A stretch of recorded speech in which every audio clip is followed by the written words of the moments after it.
Coleridge.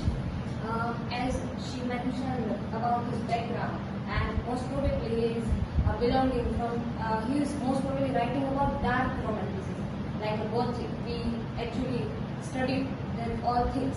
So his works are most probably connected with that. The very first work of him is The Fall of Robespierre, which he wrote along with Robert Southey, and in 1790, a political drama it was. So the genre of this poem was a political drama. Another work is The Rime of the Ancient Mariner.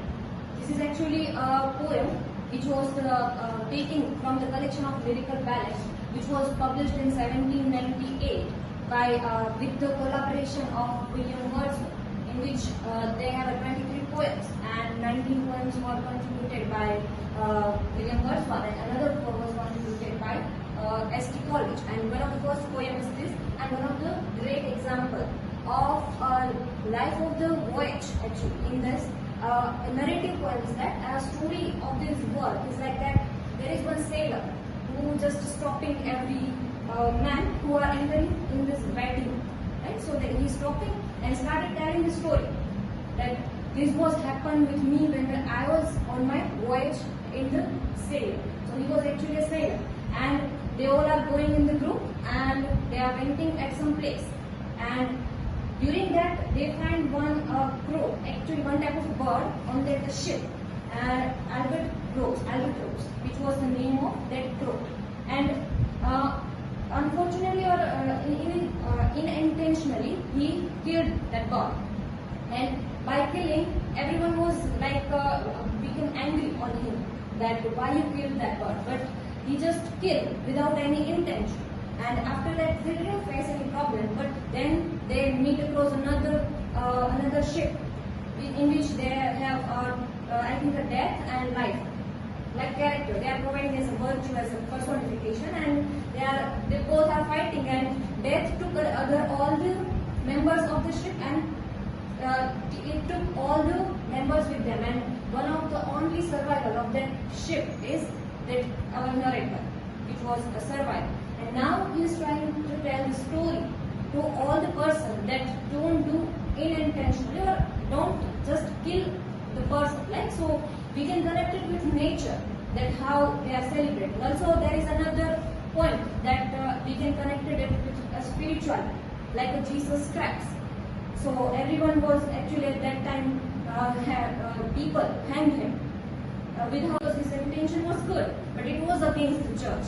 So Jesus Christ was hanged, and that's why he is telling the story to everyone that don't do that. So that is a kind of story in this Rime of Ancient Mariner. Of course, lyrical ballads authored with William Wordsworth, a poetry collection in which I have talked about earlier.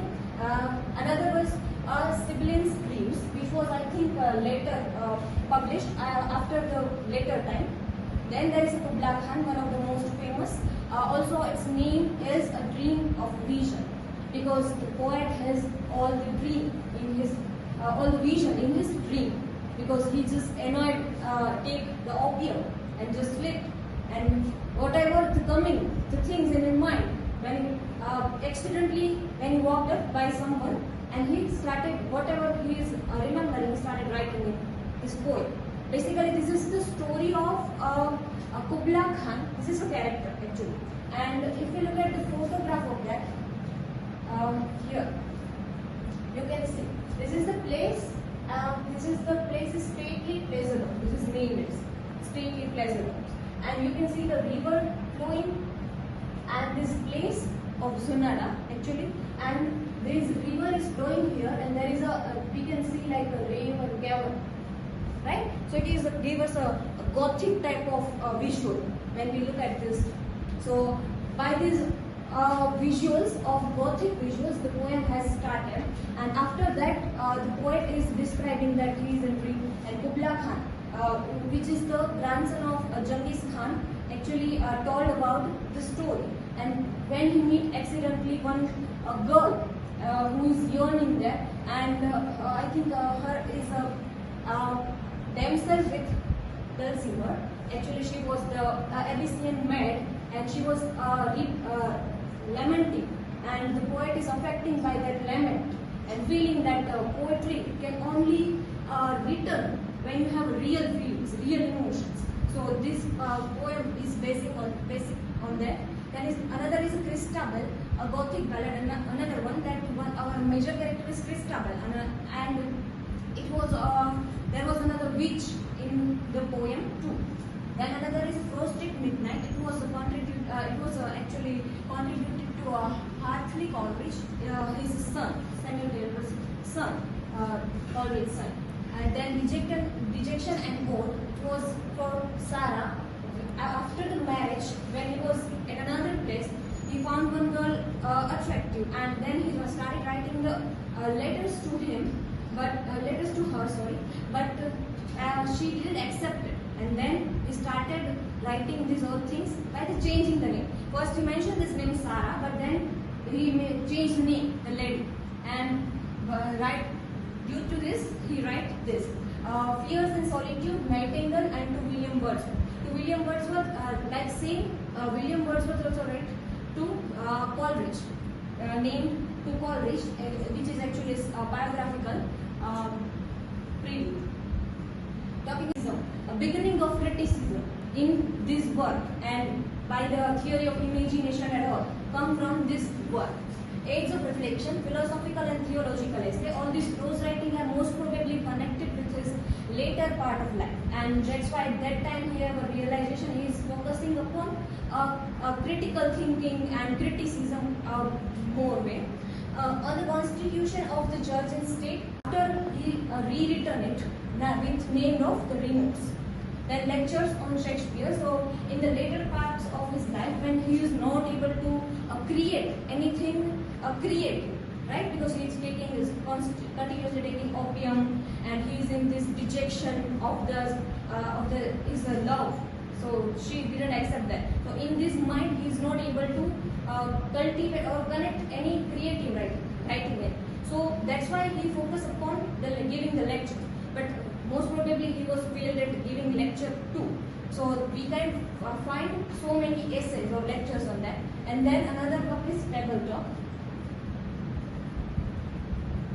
Another is a conversation poem, The Alien Heart, reflection on having left place of retirement and this lime tree bore my prison.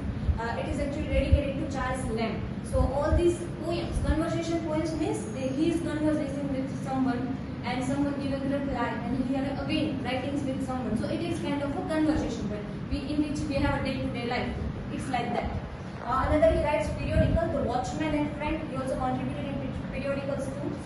Then another two things is impressionism and criticism. Impressionism is connected with affection policy, that how reader responds to the work, famous work most probably, because popular literature get easily popular.